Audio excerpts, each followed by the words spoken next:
Magandang gabi po. Pag-asa Weather Update.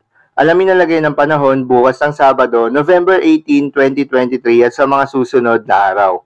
At latest update sa low pressure area na binabantayan na nasa loob na ng Philippine Area of Responsibility.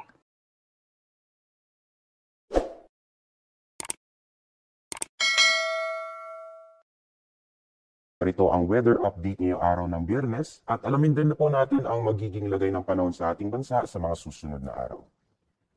So unahin po muna natin itong low pressure area na kasalukuyan ay binabantayan pa rin natin. As of 8 a.m. ay pumasok na po ng ating Philippine Area of Responsibility itong low pressure area and yung latest location niya po ay nasa 730 kilometers silangan ng northeastern Mindanao. So kung makikita po natin sa ating satellite image, yung mga kapal na kulapan, dulot po ng trough or extension nitong low pressure area ay nakaka-apekto na po sa malaking bahagi ng Visayas pati sa Mindanao. Kasama po na epekto nitong shear line, posible pong makaranas pa rin ng mga pag-ulan sa Bicol region, sa buong Visayas, pati na rin sa malaking bahagi ng Mindanao area. So patuloy po yung ating paalala sa ating mga kababayan na as much as possible po, pag-antabay po tayo sa mga heavy rainfall warnings or advisories na ilalabas ng pag-asa. Although sa ngayon, mababa yung tsansa na itong low pressure area ay magiging isang ganap na bagyo, posible pa rin po itong magpaulan sa malaking bahagi po ng ating bansa sa mga susunod na araw. So continuous po yung monitoring natin patungkol dito sa low pressure area.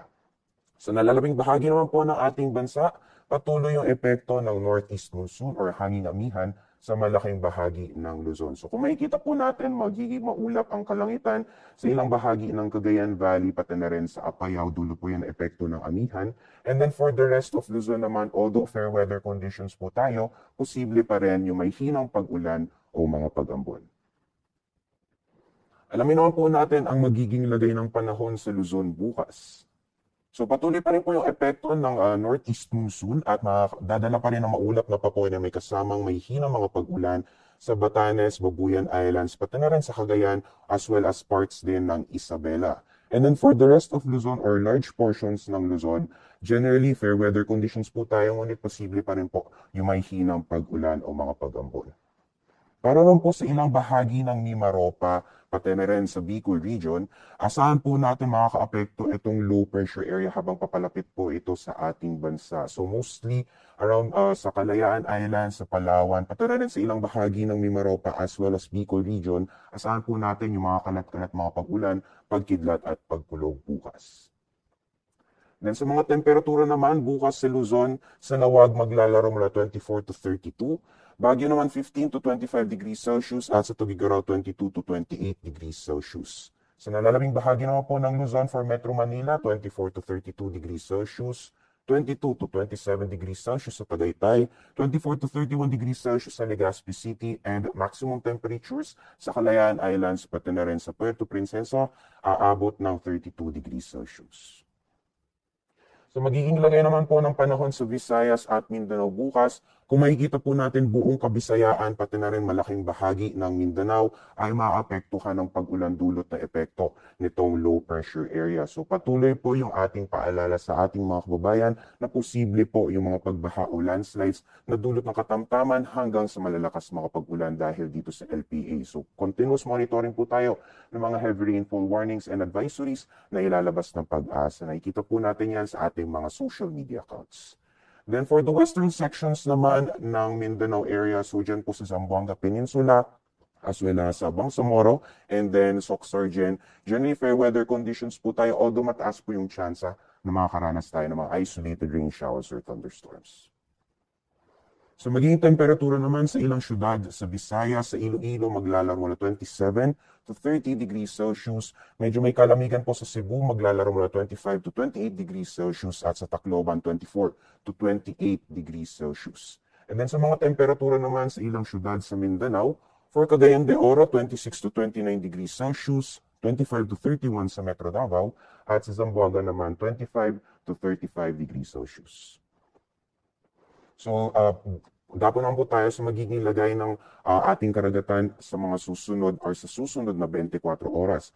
Currently, nakataas po yung gale warning sa ilang baybayin ng ating bansa dahil po sa epekto ng northeast monsoon. So yung malalakas na hangin na dulot po nitong hanging amihan ay nagdudulot po ng matataas na pag-alon sa ilang bahagi po ng ating bansa. So currently, nakataas po yung gale warnings sa mga baybayin ng Northern Luzon, kasama po dyan ang baybayin ng Ilocos Norte, Ilocos Sur, La Union, Pangasinan, Batanes, Cagayan kasama ang Babuyan Islands, Isabela at Aurora area. Meanwhile, nakataas din po yung gale warning sa northern coast ng Quezon, kasama po dyan ang northern at eastern coast ng Pulilio Islands, pati na rin po sa Calaguas Islands at sa Rapu-Rapu, as well as sa ilang baybayin po ng Sorsogon sa Bulusan, Barcelona, Gubat at Prieto Diaz. Nakataas din po ang gale warning sa northern at eastern coast ng Catanduanes, pati na rin sa northern at eastern coast ng Northern Samar at eastern coast ng Eastern Samar. Kaya patuloy po yung ating paalala sa ating mga kababayan, lalong-lalo na yung may mga maliit na sakyang pandagat na kung maaari, dahil inaasahan po natin na matataas na pag-alon sa mga nasabing baybayin, ay kung maaari ay huwag po muna tayong pumalaot. Then alamin naman po natin ang magiging lagay ng panahon sa mga piling syudad sa ating bansa sa susunod na linggo. So patuloy pa rin po yung epekto ng amihan sa Metro Manila. Generally fair weather pa rin po tayo mula Sunday hanggang Tuesday. And then mostly mga pag-ambon ang posibleng maranasan ng mga pag-ulan. Agwat naman po ng temperatura, maglalaro mula 23 to 33 degrees Celsius. Sa Baguio City naman, medyo may kalakas yung epekto ng amihan, magdadala po ng maulap na kalangitan na may kasamang may hinang pag-ulan. And then sisikat po si Haring Araw, medyo makikita po natin yung Haring Araw pagdating ng Monday and Tuesday. And then posible pa rin po yung may hinang pag-ulan o mga pag-ambon. Then agwat naman po ng temperatura, maglalaro mula 14 to 25 degrees Celsius. Then for Legazpi City naman, from Sunday until Monday, patuloy pa rin po yung epekto nitong shear line, pati na rin ng low pressure area. So asahan pa rin po natin yung mga kalat-kalat, mga pagulan, pagkidlat at pagkulog. And then pagdating naman po ng Tuesday, mostly yung amihan naman magdadala ng maulan na panahon over Bicol region. So agad naman po ng temperatura, maglalaro ng 23 to 31 degrees Celsius. Sa Metro Cebu naman, yun din, from Sunday until Monday, magdadala pa rin po ng maulan panahon, itong low pressure area pati na rin ng shear line, and then improving weather conditions po tayo pagdating ng Tuesday, although may chances pa rin po ng mga panandali ang buhos ng ulan dulot ng mga localized thunderstorms. Agwat ng temperatura sa Metro Cebu, maglalaro ng 25 to 31 degrees Celsius.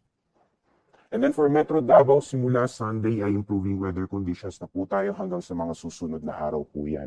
And then kung makikita po natin, generally fair weather, although may mga chances pa rin po ng isolated rain showers or thunderstorms. Agwat ng temperatura, maglalaro mula 24 to 33 degrees Celsius.